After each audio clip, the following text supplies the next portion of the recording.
Happy Friday, one and all, and it is a glorious Friday, not because finally I can say the following phrase. We are less than a week away from the NFL draft, but this is the second annual, most likely Patriots draft picks draft with Alex Barth and 98.5 The Sports Hub, who was kind enough to come on the Pats Interference podcast, brought to you by the CLNS Media Network. Today, you were the Barth tender, I heard, on Zolak and Bertram, first time in 2 years. You're going to be back on that 2 to 6 show here in like an hour plus. So we are stealing the big man at 98.5 on Big Board Week. I appreciate the time and you coming out yesterday to the event. I plugged Vitamin C, being a good friend and colleague and draft expert. Good to have you back, my man. Yeah, thanks for having me, of course. And great job to everybody at the event. Did a great job for a great cause. I was glad to see so many people come out and meet so many people from I've only met online. Yeah, it's interesting too. You get the you're taller than I thought, or like Callahan. Well, I don't more get pounds than I thought. Yeah, I don't get taller. No, you don't. Well, the Be a Man guy took a picture with me, and he took a selfie, and he was kind enough to be like standing behind me, and he posted the picture. So now people think I'm tall, which is great. Yeah, yeah. Be closer to the camera. Be a man. Which is a bit that I got to be honest. I was reluctant that this guy who had 1 million followers, whom I'd never met before, and has only been very kind to me, talked to him twice, wanted to come to the party, take pictures, do whatever he could.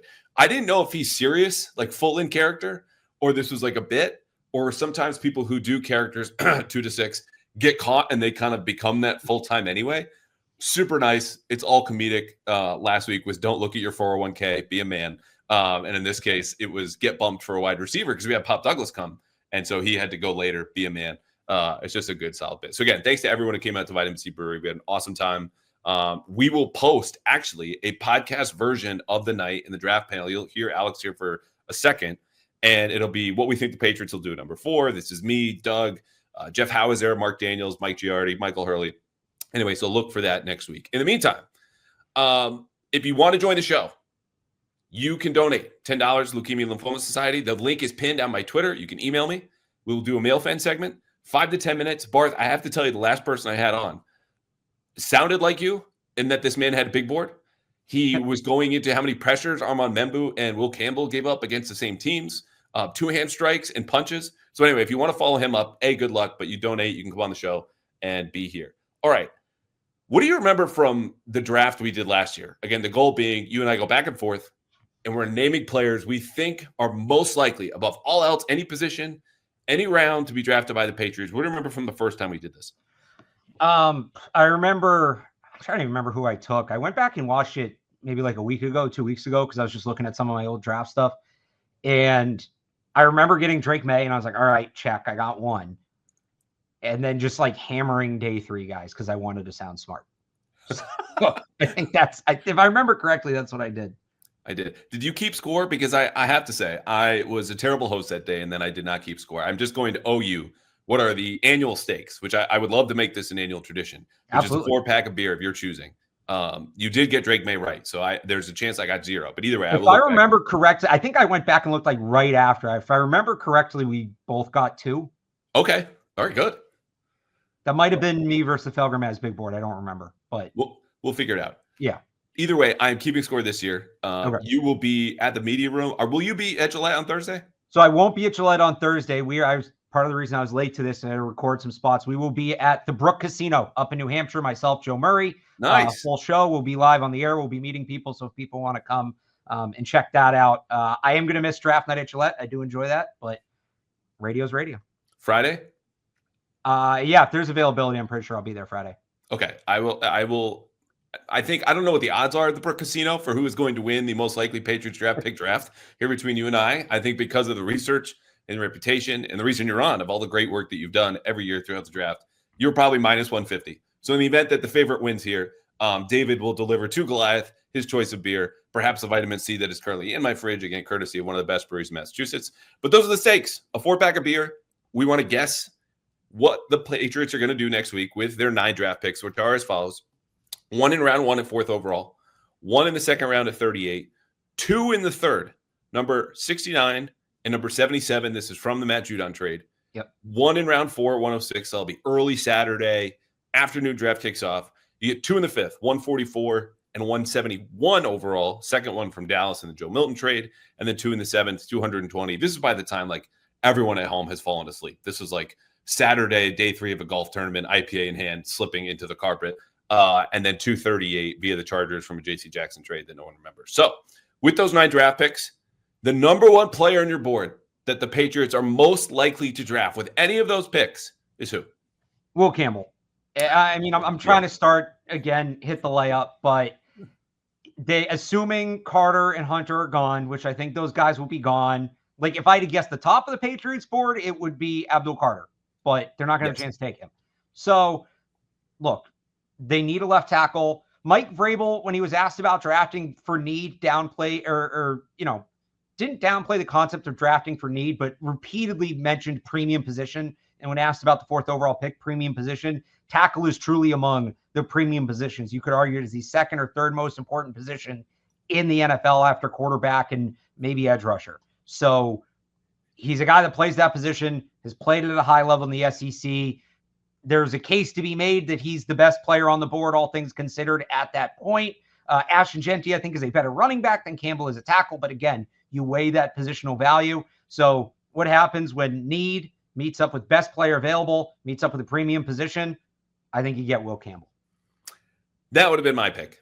I think it's the obvious pick. Again, when folks listen to the podcast version of the show we did last night of Vitamin C, you will hear a unanimous draft panel, all expecting the Patriots, which is spoiling the podcast. Still listen to it. There was good stuff in there anyway, a lot of laughs.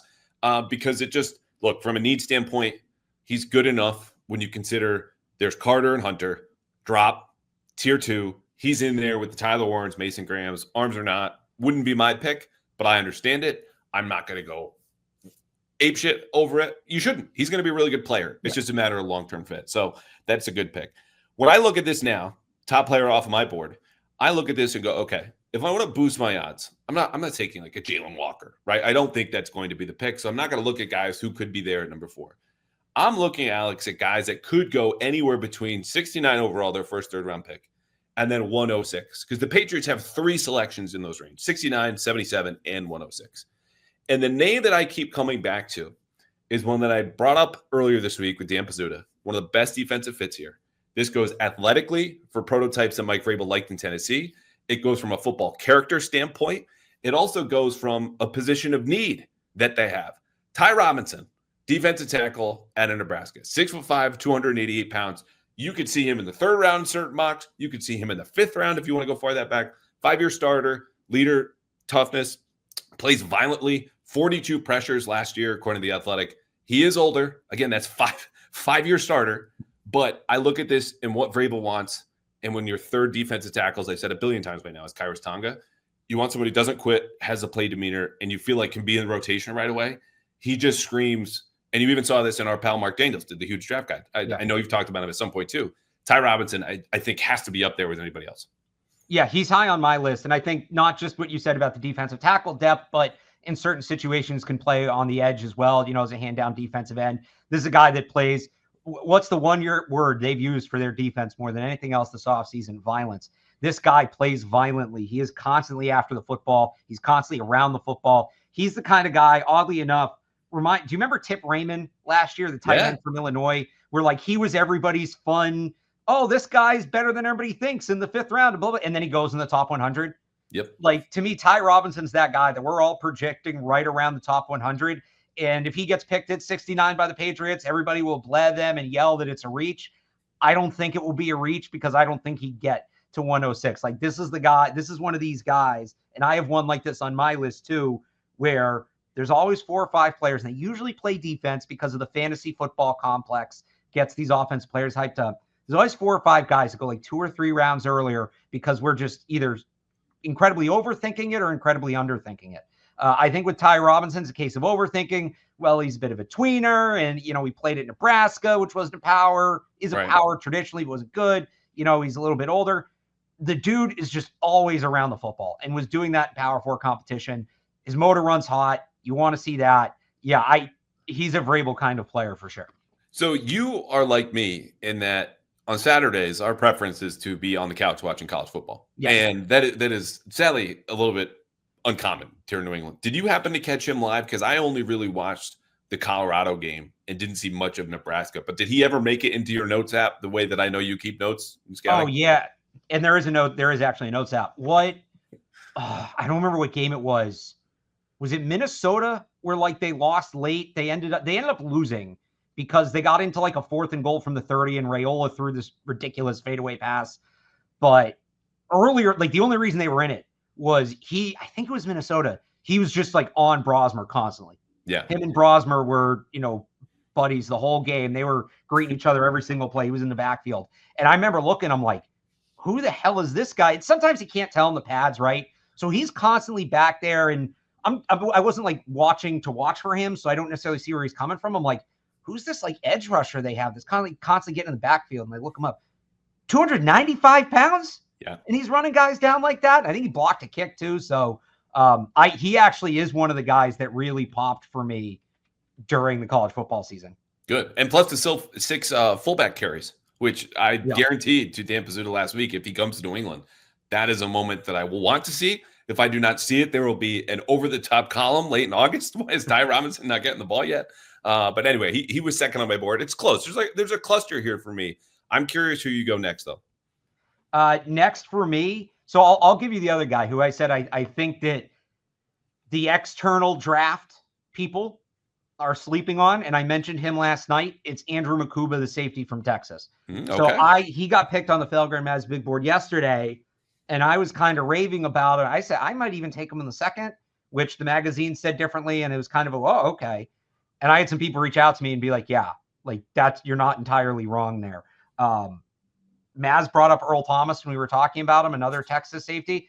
He's not Earl Thomas. Earl Thomas, more well-rounded player. Earl Thomas come down in the box, play the run, and all of that. Does Maz know what he's doing there, by the way? Just the very obvious fast guy plays the same position at the same school kind of thing. Like I know Maz knows safeties. It's not his job to study them, but like he has to know that's an absolutely ridiculous future Hall of Famer, as bad as it got for Earl Thomas at the end. Like, come on. Well, I think he was going off a body type, but it was a good pull. But like, so again, Mukuba's not going to stop the run. I don't really care because I'm putting him 20 yards behind at the back end of the defense, and I'm letting him play center field. And he is really freaking good at doing that. Can cover a ton of ground, great ball skills, makes plays on the football. He's not just a guy that's going to take away passing windows, but he's a playmaker. He can force interceptions, things like that. They've missed that guy for the last 2 years, and they can keep throwing box safeties and corners back there and, making Kyle Duggar look like a worse player than he is, making Jabril Peppers. Those guys can do it, but they're not great at it. Get somebody who's potentially great at it in Andrew Mukuba on the back end, and then let those guys play in the box where they're really good. They've met with Mukuba, I believe, at the they met them somewhere. I think it was at the Senior Bowl. Well, Vrabel was at the Pro Day, so I'm sure he had I think maybe that's what it was. So many meetings to remember. But they've needed that guy for so long. They had somebody in that role in Kevin Byard in Tennessee. And I don't know that they have somebody to play the Kevin Byard role here if they're trying to recreate that defense. Slightly different body type, but he's going to produce similar results. It escapes me now. Oh, Javon Holland was that free agent this year, right? Like, and there were some whispers, rumblings, or nuggets, whatever, that the Patriots had tied to him. He went to day 2 in free agency and ends up going to the Giants. I had never heard anything that strong, but they filed that away, understanding like, look, Javon Holland's a really good player. Like that's reason number 1 you would want him on your football team. Number 2 is for that particular skill set, which is you just detailed. You don't really get with Kyle Duggar and Jabril Peppers and like Jalon Hawkins signed back, and they got I keep forgetting Marcus Epps, but he's coming off a torn ACL. Jonathan Jones used to do it a lot. He's gone. Yep. Jonathan Jones, and like we'll see where they fit. And they've hyped up Marcus Jones, which you're not going to say bad things about the new players you just got. But the point is, they do need that skill set. I would be surprised if they went up that early at 38 to get him. But that is the position, maybe along with tight end, that if they do grab someone early, like, and it is a surprise, I know something's coming I don't expect, that would be my 1 or 2 guess, is either the free safety type or a tight end. So I don't mind the pick. I wouldn't love it because I think there are other needs. Is probably a little rich. I think I'm higher on this idea than most because there's just colleges don't play true deep safeties anymore. So you don't get a lot of these guys coming through the draft. He's pro ready, but like that's me kind of gassing him up at 38. I do it. I don't think they do it. 69, 77, or even maybe moving up a little bit into the back end of the second would make a lot of sense for me, and I think would be a good pick. Look, you can still gas him up, and you can have all your Mukuba fumes, and you can get high on those because he was not even on my board, though I respect the pick. I will stay in Austin, though, with this Texas defense. Okay. I just tweeted about this player. I've talked about him 2 times on this podcast already and on someone else's podcast this morning, which I think was just called the Patriots Podcast, which made me go, why did none of us take that in the first place? Barryn Sorrell, edge player out of Texas, 6'3", 256. I've talked about him endlessly, but he was a Senior Bowl standout, team captain, plays with that relentless motor, violence. He's a little stiff, and that's where, again, we get into the 69, 77, maybe 106 type of range. But when you look at the edge, I think they'd like to upgrade from a pass rush standpoint when you look at Anthony Jennings and maybe even Harold Landry, given some of the efficiency numbers last year. He will miss tackles and fly by guys, but this is a very variable player and a freak body in terms of strength, squatting, power cleans, bench press, all that different stuff. When you perform well at the Senior Bowl, you have the tape that he does, something around 6 sacks, 44 tackles last year. Like this guy to me is just run the pick in. Anywhere, again, from 69 to 106. Barryn Sorrell he's probably going to have some form of like podcast restraining order from me if he comes in. And I will not be partial in training camp if he gets here. But he's number 3 on my board, so I'm very happy here in the second round. And I think the other thing is he's consistent, and that's a word they've used a lot, especially at the edge. A lot of these college players, it's really, a guy will have 3 sacks one game, and then you won't see him for the rest of the month, and then, he's a 2-sack game 5 games later. You watch him, he's pretty steady. And you want that steadiness to maybe go up a level, and that's what you're hoping for when you draft him. But he's got a really good base to work with. And with this coaching staff that has done such a good job coaching up edge rushers who play like him, you get a guy where they maybe don't have to start from step 1 and they can start from steps 3 or step 4. This is the kind of guy that I was talking about nature versus nurture during the draft. If you ask me if a player is going to be good in the NFL, you have to tell me what team he's going to, because it can be different for different players. I think Barryn Sorrell is a guy that the Patriots can probably get more out of him than the average team. Yeah, Terrell Williams was like, yep. Check, please. Done. And Vrabel was there at the pro day, which, look, coaches go to a lot of pro days. Bill used to go to a ton. It didn't guarantee anything, but just when you're trying to speak it into existence, which is basically the amount of love that I have for this person I've never met before. Yeah, that's kind of where we're at. You and I have not done a receiver, a running back. You obviously went offensive tackle early. Are we getting there here in our third round? I do have a running back on my list. I can jump to my running back here. No. You go by your board. I have a bunch of guys that are all kind of even. Okay. Because that's sort of what this draft is. Yes. Honestly. All right, I'll go back to the offensive line. Drew Kendall, center, Boston College. Solid pick. They need a long-term option at center. And there are some guys that are going to go late that I really like. Clay Webb, Jake Majors. But they have the experience through Doug Marrone with Drew Kendall. Very smart football player. He's going to give you some guard versatility, which I don't think a guy like Jake Majors will. I don't know that he's ever going to start at guard, but he's going to have to begin his career as a backup. And they can get him late. And it's a position I'd like to see them invest more at center than they're probably going to. I think they're going to kind of grab somebody later because they have Cole Strange who they might still work with. And we're all talking about James Bradberry like he's an old man. He's what, 29, 30? Garrett, yes. Garrett. What did I say, James? I mean, if they want James Bradberry on the roster too, I wouldn't hate that. Certainly not at center, no. Yeah. But yeah, I think they're going to grab a center, and that's a position where coachability is very important. By all accounts, Doug Marrone liked working with him. So if he believes he's coachable and you can get him late, that feels like a clean one. It's such a good pick. I'm gonna be very upset with myself. I think Friday night, maybe early Saturday. No Drew Kendall. But look, yeah, the why Marrone was between connection. The two BC guys? You can still grab the other because they're going to take one of those guys. You think? Yeah. See, I think with Ozzie, he projects as a swing tackle, and they're still getting to know Caden, but I think Caden's physically a little bit more gifted. And I think he's already got a year in the league that has me a little bit more reluctant. Though let me pause for a second to throw this at you because I've been gaining steam on this idea of the Patriots should take a tackle at 4, Mbembou or Campbell, take a pick. And consider, Alex, trading back into the first round for another one. Am I crazy? I don't hate it. I've had a similar take, which is take your tackle at 4 and then either a 38 or move up, get one of because I think there's 2 elite guards in this draft and a third that's like elite light. If you get Will Campbell or Omar Mbembou at 4, and then you move up or you see who falls between Gray Zabel, Tyler Booker, and Donovan Jackson, people are going to be rolling their eyes and they're going to be upset because they didn't, you're not buying jerseys of those guys. You're not drafting them in fantasy. You're not betting on them. But now your offensive line is Campbell, the guy I'm partial to, I'll use him. Campbell, Tyler Booker, Bradberry, Mike Onwenu, Morgan Moses. That's not just like coming into the offseason, the goal is just make the offensive line decent, and then you hope you build from decent down the road. We're well past decent now. Like that offensive line, dare I say, could be a positive, could be an asset for them. So, I forgot what that looks like. You'll have to forgive me. I don't know what an asset of an offensive line. I'm guessing here. But, you're going tackle guard early, and you're maybe moving up, so it limits you to address some other positions. But if there's one spot I want them to hammer, it's the offensive line. So maybe there's an in-between here. Maybe Donovan Jackson is kind of a midpoint because he can play some tackle too. So that could be your take or my take, and you figure it out in time. But I don't hate them going offensive tackle the first 2 picks, as long as, like, I don't know. If they were like, all right, we're going to take Will Campbell, but he might play guard, so we'll take a tackle later. Don't take Will Campbell if you think he's going to play guard. Maybe he ends up down the road. But and I say this as a Will Campbell guy, if you're taking Will Campbell, take him for conviction. If you're taking him half as a guard, he's not worth the 4th overall pick, if that's their evaluation. If they take him believing he's a tackle and he ends up moving inside and they just blew the evaluation, that happens. But don't actively pick a guard at 4. Very notable to me. Well, first of all, pause. Going to go back.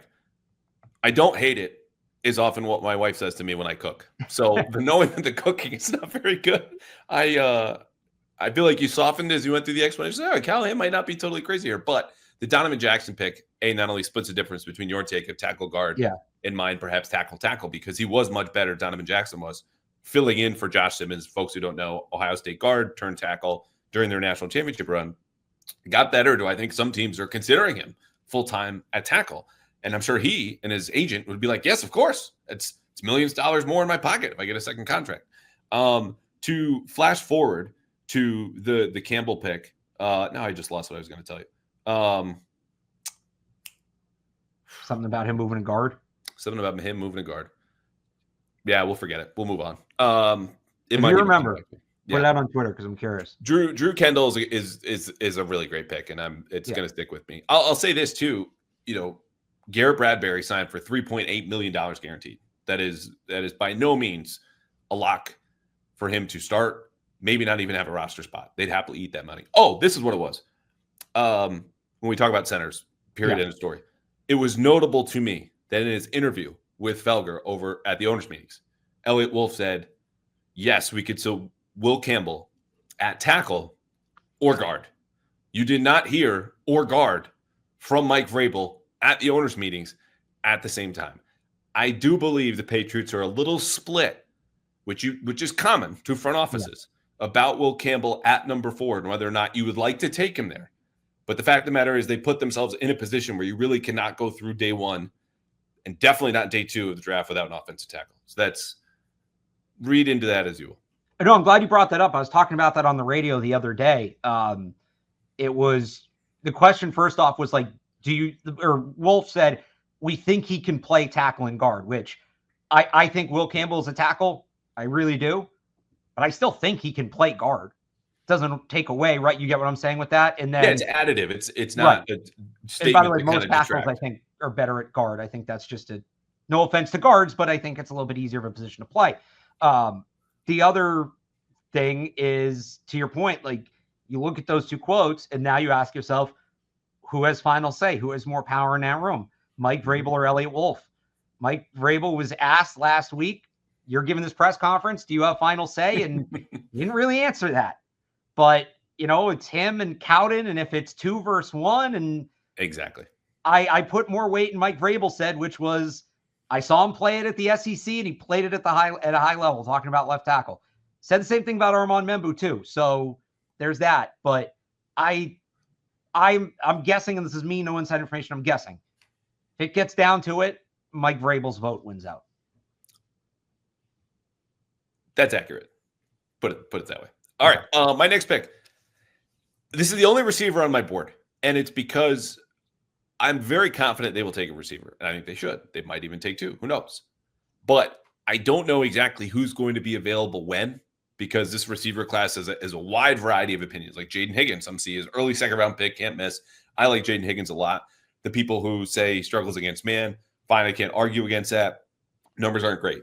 The one player, though, in that range, and this would probably have to be 69, if not 77, might be a slide, is Jack Bech from TCU. Okay. who was MVP of the Senior Bowl, 6'1", 214, fits well enough the X mold where probably tops out as a number 2.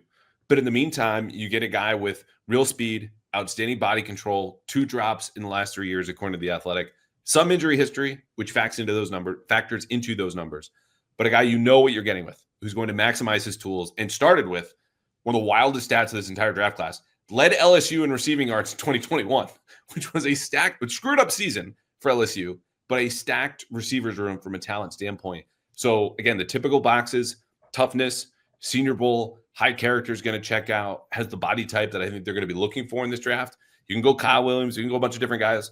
This is the only one, which I've now tipped you off to some part of the rest of my board. Jack Bech at TCU is my next pick. And I feel good about it. Not as good as Drew Kendall, but it's a guy I landed on.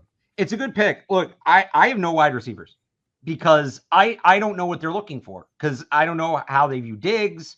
I don't know how they view the young guys last year. Like, is McDaniels going to try to go and get his Edelman and a guy that you can give 120 targets a year?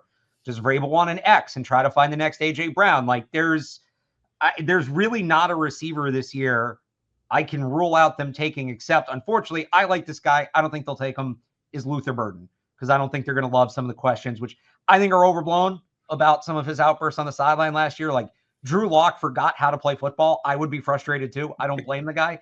But outside of that, like, I didn't put any receivers, but Beck, like, almost fits into that because I think he can be an X.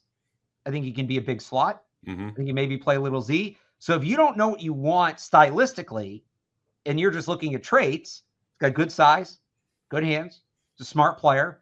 He's not the fastest receiver in the draft, but he's got good speed. Like, I would be curious how they're going to use him. Does he become your X, and is he like almost a souped up version of Mac Hollins, what you're trying to get out of Mac Hollins, but obviously with a much higher ceiling? Or, there's some flashes of Jacoby Myers there. And do you try to turn him into a physical big slot? Like, there's a lot of different ways they could go. So I really like him. There's also, I'll just throw in one more. If they don't take him, I don't have him on my list because I don't know. Again, I'm so out of touch with the Patriots want at receiver.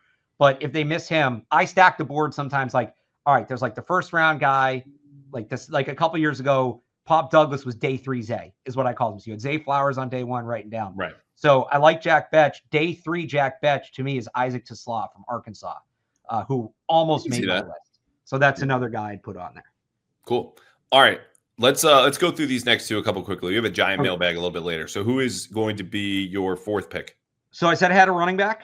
I am going to go with Dylan Sampson from Tennessee.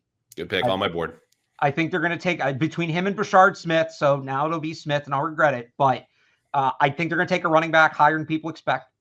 And I think McDaniels wants to go back to that early down, passing down dynamic. It's going to help Ramondre Stevenson a lot. It's going to help Drake May a lot. So Dylan Sampson's not the true pass catching back that a guy like Brashard Smith or LaQuint Allen or Woody Marks is. But he has the tools to be that guy, and he's maybe more explosive than those guys. Smith is faster, but I think that Sampson's a big play threat because he's more agile. He's better in the open field.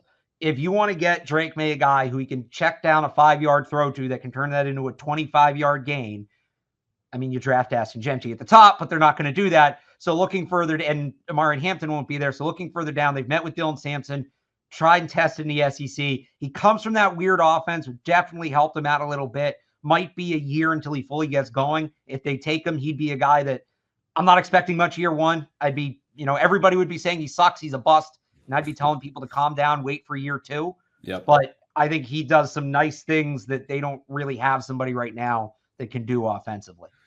Smart pick. He's my favorite watch in this whole running backs class after Ashton Gentry, who I just didn't spend time on. I watched enough of his games. We know what he is. We know where he's going to go, and it's not going to be the New England Patriots.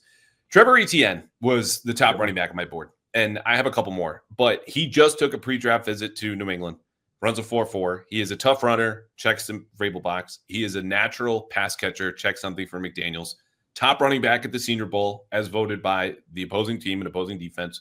Is undersized at 5'8", 200.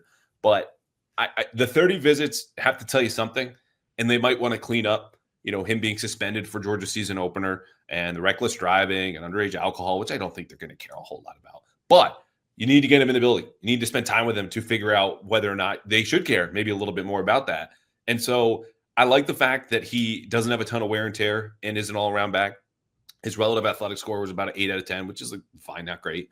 But just a collection of all those. Again, the Senior Bowl, the pre-draft visit, athletic enough, versatile. He fits more in the 69 to 106 range I keep referencing. And I think Dylan Sampson, who again was on my board but lower, because I just think there's a good chance, unless they move up from 69, that he'll be gone by then. Yeah. Even if that would be the guy that I would take personally and certainly want, and maybe even is higher on their board than Trevor Etienne. No, it's fair. Like once you get past, even with Hampton and I think Travion Henderson, there's some gray area, but then you get into Quinshon Judkins, Caleb Johnson, Cam Skattebo. I don't know that there's a real consensus. Like not all of those guys are going to be there at 69. Some of them will fall, but I think one or two of them will be. What's the order going to be? Couldn't tell you. Because they're all like out of 100, they'd all grade out similarly, but they all do very different things. So what teams are looking for running backs? What are their preferences? It's really hard to project how that group is going to sort out. You could probably throw RJ Harvey in that group as well. Another guy I like for the Patriots. It's a crowded group. It's a crowded running back class. So it's tough to project, but they're like 69, 77. That's prime range for running back in this draft. It's prime range for them. It's just a matter of what does it look like? Who do teams like ahead of them who maybe gets that little bump? Can we talk about Cam Skattebo for a second? Yeah, always. That's my most fun running back watch. Okay. Is he on your board? No. Okay. He's not on mine either. And I came really close, Alex, because yes, he would be second to me behind Dylan Sampson as far as is most fun. And that like a dude who will blow you over. There's a screw or two too tight. It's not loose with him. Like he's just going to absolutely kill you. He's got incredibly soft hands. He's light in his feet. Like you think about Ramondre, he's a bit bigger and they still have the same similar agility. The thing that held me back was the 4.62 and the 40, which sometimes absolutely is overblown. You have receivers in the NFL who run 4.6s and are outstanding. And James White, even for example, ran a 4.57 back in the day. Yeah. Very different back, but will probably serve the same purpose. I have no idea where he's going to go. But wherever he does, I will tell you, I will spend 5 to 10% more time watching that team to see what Cam Skattebo did that weekend, because that's just how fundamentally fun this dude is and violent and running. Like this is a Mike Vrabel back. I just don't know where the hell he's going to go. And there are so many other options that I think will you know what, Elliott Wolf, though, I'm now going back because the Packers like bigger backs. You know this, right? Like he fits he fits a lot of boxes. So tell me why, if I don't know why he's not on my board, why didn't he make your board? So, well, one of it was just numbers. Like if we did 10, he probably would have been on there. Mm-hmm. But the reason I'm a little lower on him, I think there's a recognition, the way that they've talked about building a culture and building a program, and just a recognition of the draft issues in the past. Robert Kraft has talked about how important it is to hit on the draft, that you're not, I think, as weird as this sounds, you're always taking a long-term approach with the draft, right? But I think especially this year, this top 100, he's going to go top 100. You're looking for guys that are 10, 12-year projections. Now, you might shrink that number a little bit at running back just by nature of maybe the position. Maybe by half, if I'm being honest. 5 to 6 years, yeah. But this is a guy that is 23 years old. He's got a lot of mileage on him. And he's not as big as people think he is. It's like 5'10", 205, 210. Like, he's not Mike Allstott. Mike Allstott was 245 pounds. Mike Allstott was a tank. Why do people make that comparison, do you think? Is it just the height and the weight, or is there something else there about them? I actually have a Mike Allstott-ish. I won't compare anybody to Mike Allstott. It's like how you don't compare receivers to Randy Moss or tight ends to Rob Gronkowski, but I have a closer one. But I wonder where it came from. He did look like him in that game against Texas, but he looked awesome. Like, it's funny. I was talking to Evan Lazar about this, and he compared Cam Skattebo to Tim Tebow in the sense that, like, he's built for the college game, but how does it translate? And like somebody might be burst early, but have a short career. I do worry about durability and long-term impact when it comes to Cam Skattebo, because the speed that he has is going to go relatively quickly. He's not built like a guy like Derrick Henry or like Mike Allstott to take the hits he's going to take the way he runs. He's probably going to play special teams. That's even more contact. And if you're trying to build, think back to those drafts, Devin McCourty, Dante Hightower, Rob Gronkowski, Matthew Slater, guys who were here for a long time. I mean, those guys, that's a very lofty goal, but I think they want guys like that. Cam Skattebo is going to be good when he gets to the NFL. I don't know that he's a guy that's still going to be here making an impact in a decade. And I think that's something that they're going to put some weight on, especially in the top 100. If he was going to go in like the, that 141 pick, yeah, if he's still there, certainly. I think they'd be a lot more eager to take him. In the top 100, I think they're taking a more long-term look. So the reason I kept him on the forward just hit me, and it's because he profiles too similarly to Ramondre Stevenson and Antonio Gibson, which is to also say a much more short-term view. But I think you have to weigh when you talk about you want to build your receiving core like a basketball team and have a point guard with a slot guy. You want a big X who's going to be the center, go up and get it kind of player. They need to do that in the backfield. And Gibson and Stevenson are both good receivers, one cut type of style runners. But I think they could use a little speed back there. Robert Kraft knows they need speed back. So that turned me away from Cam Skattebo. But the Tim Tebow thing, I mean, Evan, come on. I know that's half facetious. The only thing is that they had similar completion percentages. I think the last time we've seen them play football, because Cam Skattebo, I think, is like 6 of 13 throwing the ball, which is Tim Tebow-esque. But Cam Skattebo is going to have a better NFL career, no? The irony in it, he was more talking about like tenure, like length, than like impact. So but like a James Robinson, low end, like Terrell Davis for people who are trying to that would be better. I don't remember because there was something came up relevant to Tebow when we were having this conversation. It was right after he got off the air. But the irony is because Evan's like, in this running backs don't matter group, he meant it like as a down. And I got all excited. I'm like, no, that's actually a great comp. They run the ball the same way. Yeah. Like if Tim Tebow had moved to running back like he should have, yes, Cam Skattebo is what I think that would have. Tim Tebow is bigger, but I think that's what that would have looked like. All right, let's get back on the tracks. I know you said it was supposed to be quick, and now we're on a hold. I know. My bad. This is what you get when you have Alex Barth on the show. This is fifth round. Here we go. We got 3 picks left apiece. All right. So I teased the all-stock comp, so I'll just go to it right now. Robbie Ouzts, Alabama. So he was tight end at Alabama, played a little fullback under Bill O'Brien, who he called a mastermind at the Combine. Talked about working with him, said O'Brien talked with him about like Heath Evans film. So when he's watching Heath Evans film, he's ready. He's going to move to fullback at the next level, 6'2", 274. You talk about a guy that's built. Like he's all muscle. He's just thick and in the way. And you watch him get out and lead block when they run some of that creative stuff with Jalen Milroe, and he's just planting guys. But he doesn't look out of place in the passing game. Had a couple catches last year, caught a wheel route for like a 45, 50-yard touchdown. Has a little move to him. So if they want that, like I think they want to bring the fullback back, but I don't think it's going to be like the Jakob Johnson, James Devlin extra lineman fullback. The guy will play that role, but I think they want, and not pure Kyle Juszczyk either, where he's like an extra running back, something in between. So Ouzts isn't quite as big as Patrick Ricard, right? Patrick Ricard's in the 300s. Ouzts, again, is in the 270s. But somebody like that who has the big body but is a plus athlete for their size. They brought in Giovanni Ricci, who isn't quite that big, but like plays a similar style. If that's the kind of player they're looking for, Robbie Ouzts fits. Robbie Ouzts really fits. Now, my only question for you, Andrew, as I picked this, I put him on my list, and I should have asked you, do UDFAs count? Because he might not get drafted. No. They might sign him as a UDFA. No, but look, that's where you have 2 7th-round picks, and you go, we don't want to fight over a guy. And it's an interesting pick, and you swayed me more the longer you went on, because I think it's important to remember that as much as the Patriots were a one-back offense, 90+% of the time with ABP, and strictly a one-back offense with Bill O'Brien before that, Matt Patricia, they're going to get back to some more 2-back looks here with Josh McDaniels. And you just don't have the personnel right now to do that. Very, very often it means a fullback.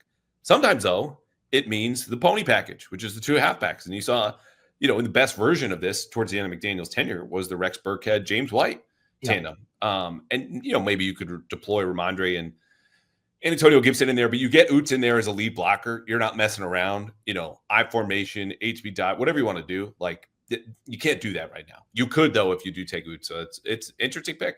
All right, my next one is running back. And I don't think we'll have this player on your board. I do think you like him because he does have some tread on his tires. He just turned 24. He's 5'8", 205, RJ Harvey. And it's the 4.4 speed. He's explosive, super explosive in his cuts, which was verified in his vertical and broad jumps. Really, really high marks there. More than 1,400 yards in back-to-back seasons. 20 catches, almost 300 yards, 3 touchdowns. Last year as a receiver. So you've got the natural runner, soft hands. I think he just needs more chances. And maybe even do a little kick return. Like this is hey, if you want to make the roster, add value. The more you do, better chances you are. I do like that he was a captain again towards the end. This would be, you would hope, late third, early fourth. But if there's a run on backs and he's the only one left, I could see this despite the smaller size and the fact that he's got a lot of tread in his tires compared to some other guys. So honestly, that kind of what you just said there is why I don't have him on my board. Not the tread on the tires. He's a guy that I think is going to go a lot higher than projected. I wouldn't be surprised if he maybe sneaks into that top 50, top 60, because his game translates really well to the NFL. Like the thing about a guy like Ashton Jeanty, he's incredibly talented. Ashton Jeanty is probably the wrong guy to use for this example because he's just otherworldly. But like Amari Hampton, right? Mm-hmm. A lot of what he was doing at UNC, he's not going to be asked to do in the NFL. It's going to be less RPO heavy. There's going to be more, probably more under center. Like he could go to one of these shotgun heavy teams, like probably more under center, things like that. RJ Harvey, now he's not going to be like an under center power back, but the role he plays at UCF exists in the NFL. I don't think there's going to be a ton of translation. It's just going to kind of be, hey kid, go do what you do. And those players are super rare in the draft because college football and the NFL keep growing further and further apart. So I think teams value that. I think teams really value that, hey, we don't really have to teach this kid a ton of new responsibilities. He's going to have to learn the playbook still, but it's like what we see on tape is what we're going to ask him to do. There's not a ton that we have to project here. Yeah.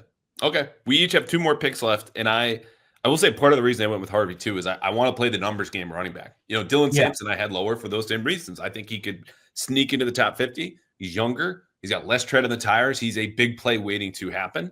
There's a different type of projection involved with him versus Harvey for retails you also described. But I needed 2 backs in there because with only 3 on the roster, including shout out Sorrell Jennings, who came to the Vitamin C event last night. Yeah. They're going to take one. So that's why I went there. All right. Your 6th round pick here. This is the last one? No, we got 2 more each. 2 more? Okay. Yeah. There's not as much overlap. I have to make choices now. All right. I'm going to say this guy. I was so high on this guy at the beginning of the process, and then everybody stopped talking about him, including me. And I have no idea why, because he is a Patriot. Maybe it's range. Maybe it's because he's in between their picks, but I could see them getting aggressive. Say they take tackle at the top of the draft. All the Jalen Walker noise tells me somebody in that building really thinks adding another high-level edge rusher is important. I know who this is. Maybe if we don't get Jalen Walker at the top, we're getting it with our next pick. That would be the Ohio State University's Jack Sawyer. He has been compared to Mike Vrabel. He was the one firing up the team in the huddle before the national championship game. He is, I'm sure, a very nice guy off the field, a total a-hole on it. He's mean. He's nasty. He's violent. He's physical. He gets to the quarterback. He forces turnovers. He's not the best athlete, but he makes up for it with brute strength and aggression, which I think they will love. You put that guy, Keon White, Christian Barmore, and Milton Williams down on the line, you're going to hate your life as an offensive lineman working against those 4 guys. They're going to make your life hell for 60 minutes. And I think that more than anything else is what Mike Vrabel wants at the end of the day. He wants the other offense to not – what was the John Gruden quote when he went and talked to Wisconsin? Said, like, a lot of people have dreams. I'm more a fan of nightmares. I want to be somebody's nightmare. I can see Vrabel doing a little bit of that. I think he wants his defense to piss offenses off. Jack Sawyer is the kind of player that's going to piss off an offense. Can we say the quiet part out loud as well in the comp, which I think is more than fair? Nothing you said was wrong, but why do Mike Vrabel and Jack Sawyer come up together so often? Well, Sawyer's also been compared to Rob Ninkovich. So. Oh, okay. What do the 3 of them have in common? Can we say it? They're white guys, Alex. Yes. Hopefully that they're future Patriots, but the skin tone similar as well. But yeah, no, I didn't watch Mike Vrabel. Like I was 8 years old, so I can't say I'm super familiar with Mike Vrabel. But like from what you hear about Vrabel as a player, I think it's more the mentality than like the on field.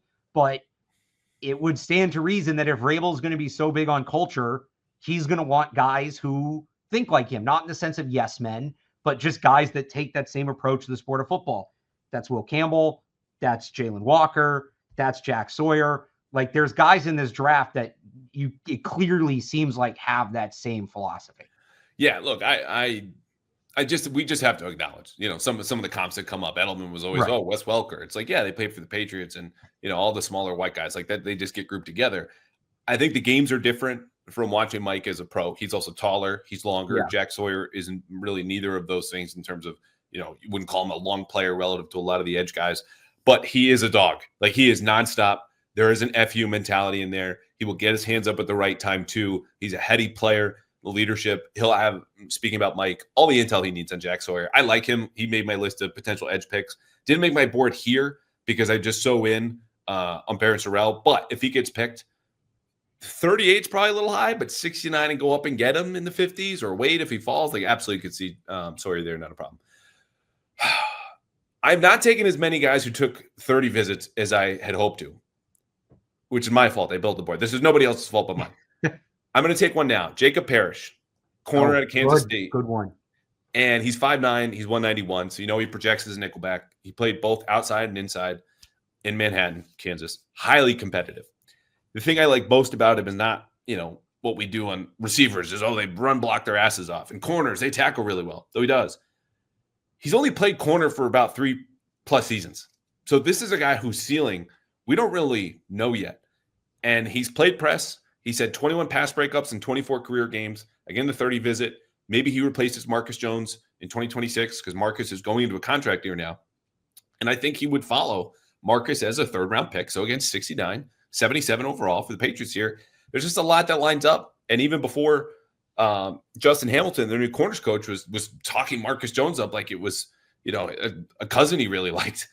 I still think there's a fit here long-term for a nickel, which is a position Mike Vrabel really likes. So if they invited him for a 30 visit on top of all the other stuff, plays man, physical, there's a ceiling here. I think he fits as a Patriot. Well, I think there's a short-term need too. Like I really like Marcus Jones. He's a good player. He struggled to stay healthy. So, and they don't really have depth there. Parrish reminds me a lot of Jonathan Jones. I mean, Jonathan Jones coming out, not Jonathan Jones now, but a guy that can maybe play some safety for you as well. Is going to be versatile, is going to give you really competitive physical reps in the slot. Yeah, he's their kind of defensive back. Like he kind of jumps off to me as a guy that if they're going to value, and I know it's a new coaching staff, but to your point, Andrew, like or not your point, this was on the radio earlier. It's too many shows, but like they're keeping the guys they want to keep, and they didn't make any big changes in the secondary. So I'm assuming the philosophy is going to be similar there.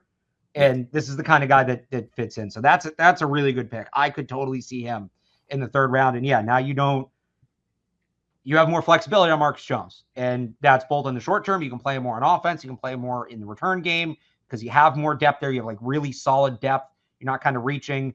And then when you get to the offseason, as much as I like Marcus Jones, it is a business. He wouldn't be a guy you have to pay. No. Because Jacob Parrish can step into that role. No, especially not. All right, we have one pick more each. Then we got to get to the mailbag. Who are you going off into the sunset with, hoping to reach and find a 4-pack of beer on the other side? I have 2 left on my list because I did some extras in case we. Oh, same here. Do I take the shot in the dark with the kicker, or do I go tight end?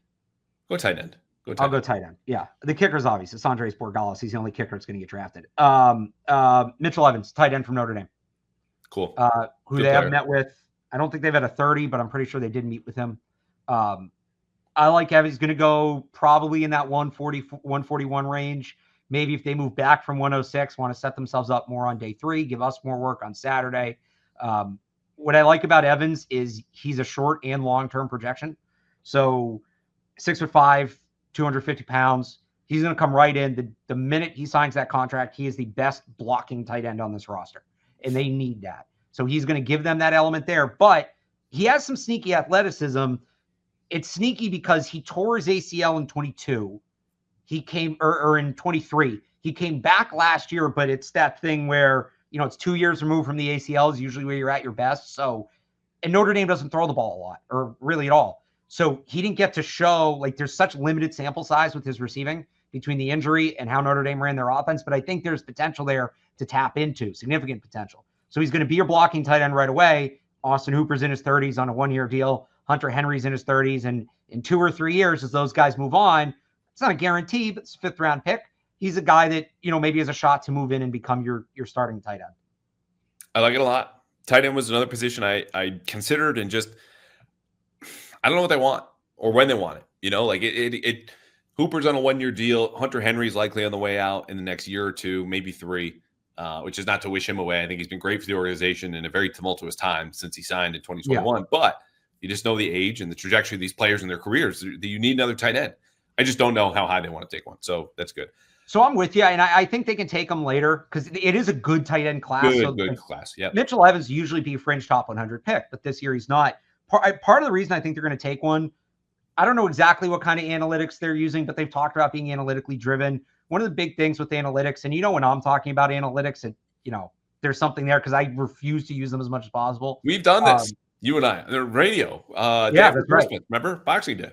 But the analytics people are big on breakout age, which is basically like how young does a player become good? How long does it take a player to become good? That can be individual players and become positions. Tight end generally has a much longer runway to hitting the ceiling. That's part of what made Brock Bowers so unbelievable. Not just how good he was, but you look at the rest of the best tight ends in the league, they didn't hit that until year 2, 3, 4, 5. Like they were not, Kittle was not a breakout rookie.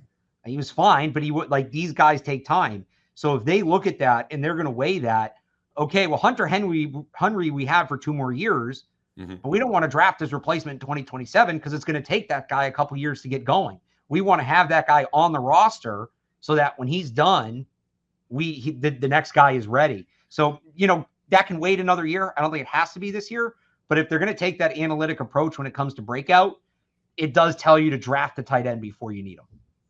And ideally a guy who's got a trait you can work with now, like you're referencing with the run blocking, and you develop and round out the rest of his game. And when you have the requisite size, 6'5", 250, prototypical tight end, you have a potential to be that all-around player in a year or two. My last pick, I'm going to double up at corner and also go with a day 3 guy. The rest of these guys, I just keep talking about day 2, 3rd round, maybe early or late 2nd. Mac McWilliams at a UCF. Oh, great pick.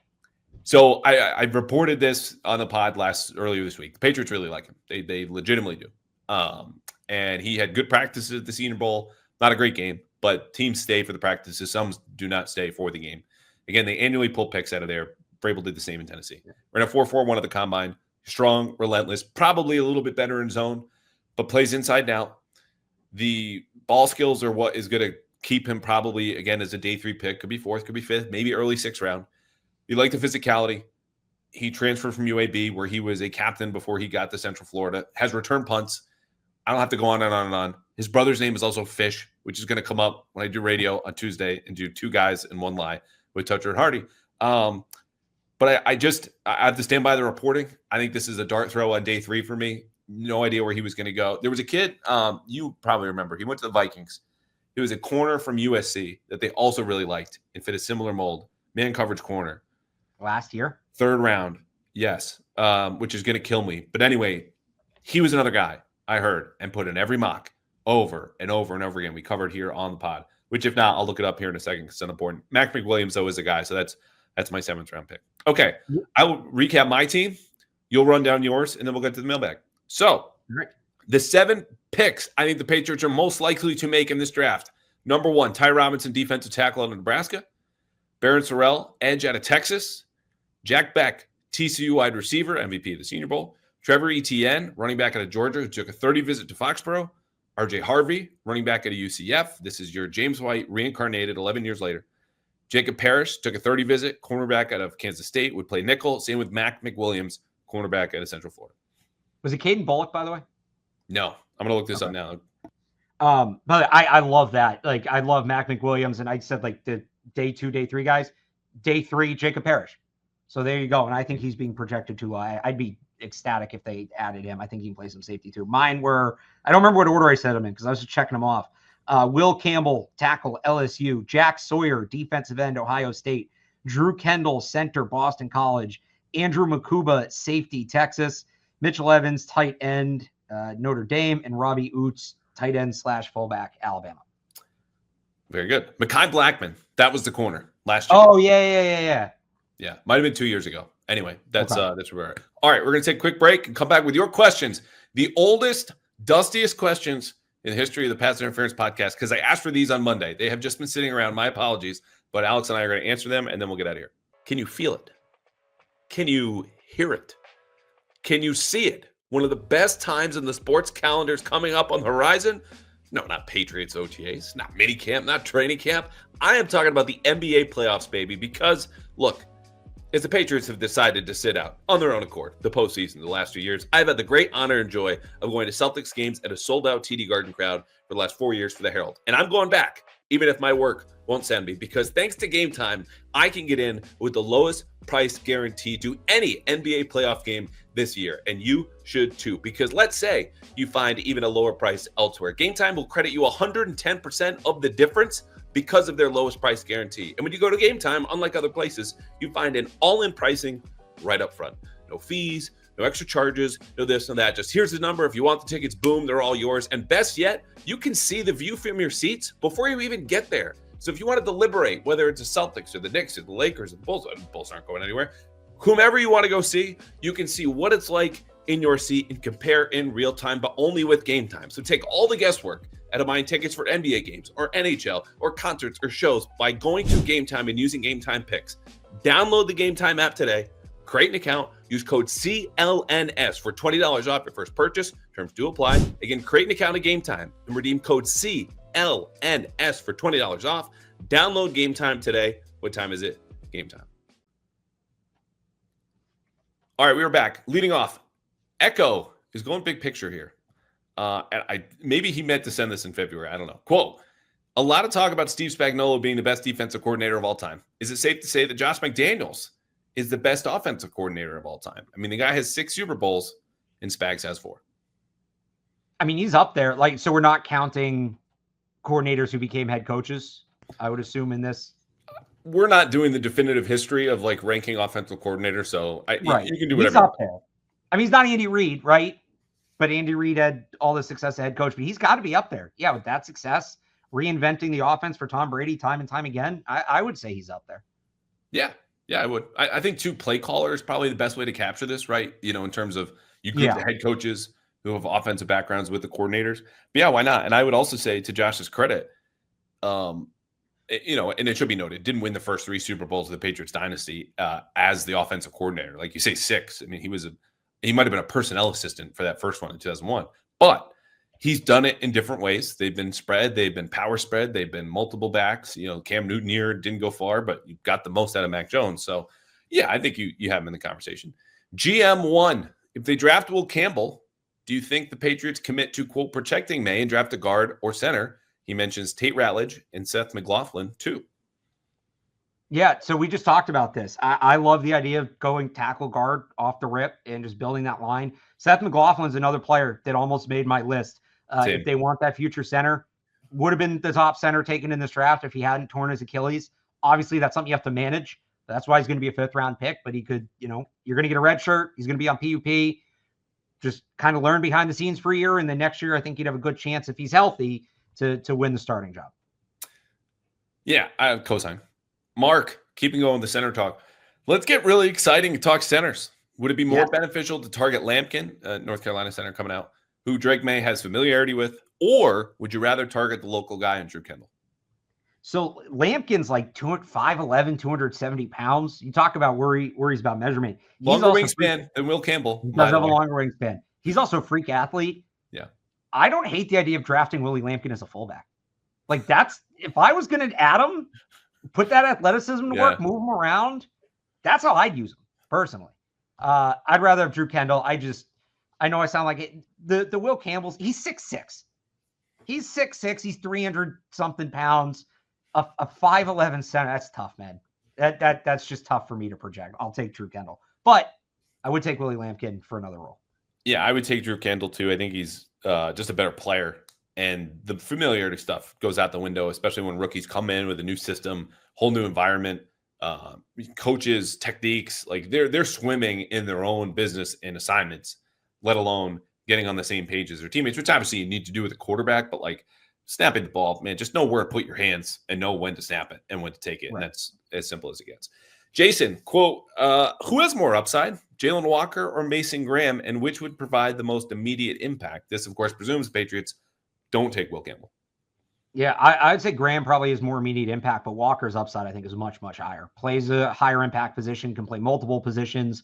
I think his football IQ, when you just let him roam and read the football, this isn't a player comp, but like you see how the Niners kind of do that with Fred Warner. He got the Patriots on one of those last year. I think Walker, the only reason I'm not stronger on Walker at 4, I'm more worried about his floor. Like, I think his ceiling is among the best in that group. I just worry about being a tweener. He's not polished at either position. His ceiling's significantly high, though.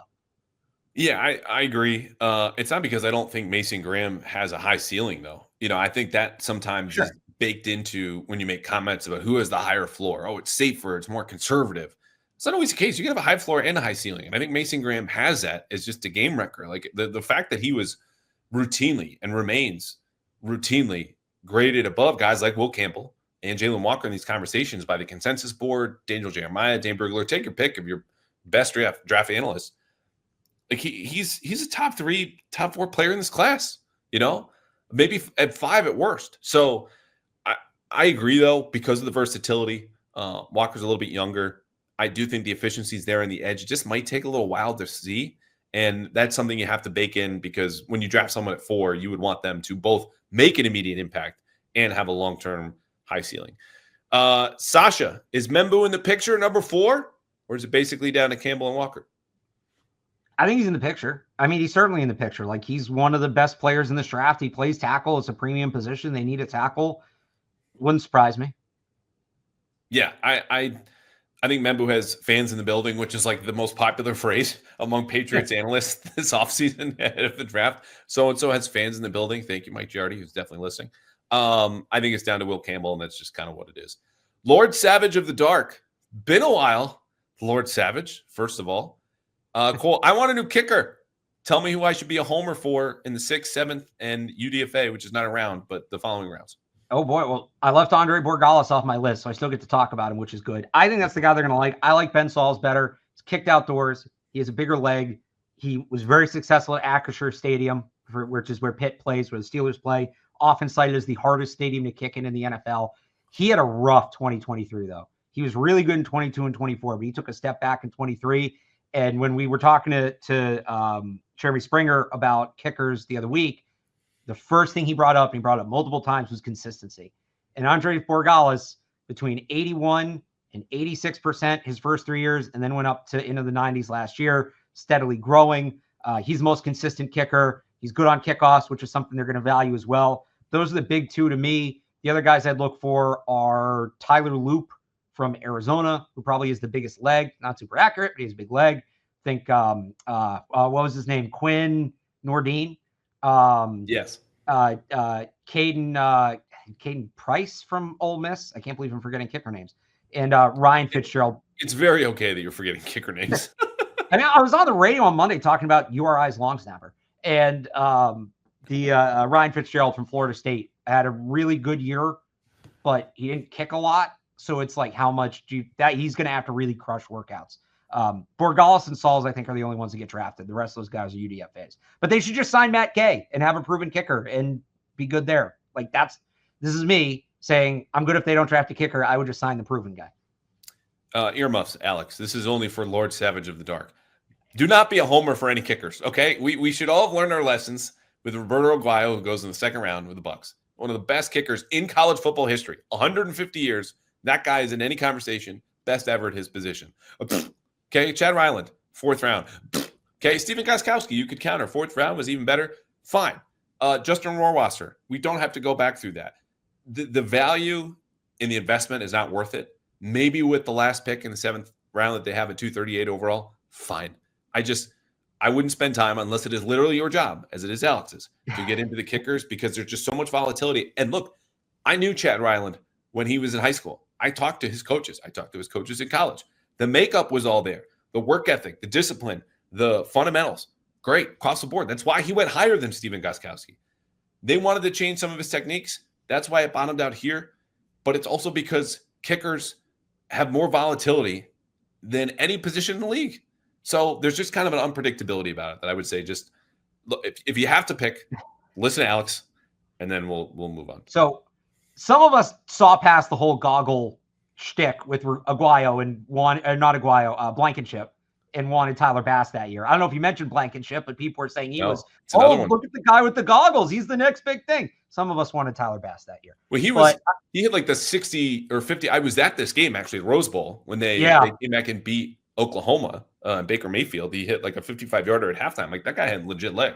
And then he went to the Colts and sucked, and Tyler Bass is still in Buffalo, and Rohrwasser obviously didn't work out. He was that year too. But look, I'll say I'm kickers, punters, like, I will hype them up. I will be fans of them when warranted. Like, you guys remember me with Torrey Taylor. The Patriots didn't even need a punter, and I was like drooling over Torrey Taylor.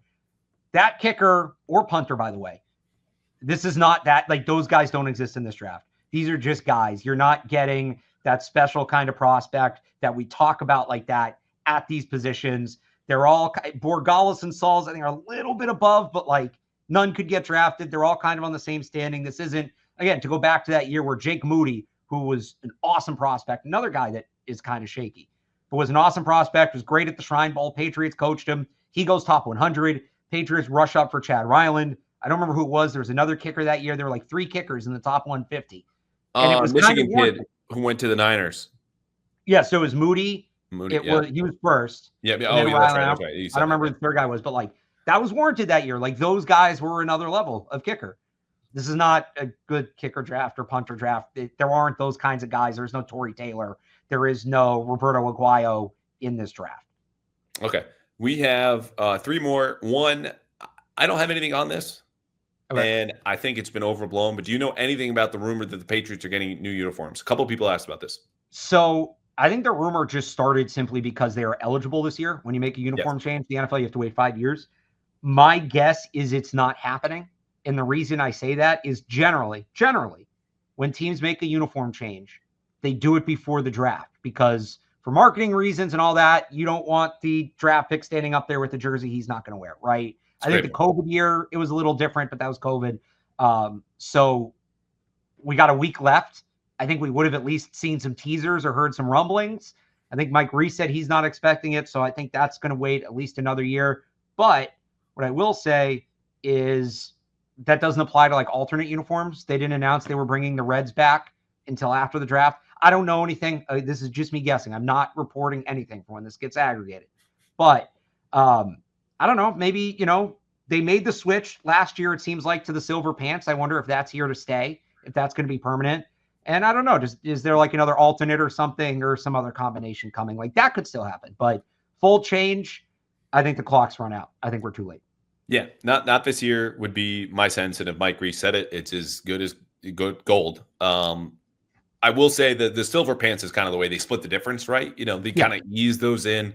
Great reception. There's no big announcement and pushback and trying to figure out how people actually feel. Is it just the loudest people on the internet, or are they actually representative of a whole big fan base?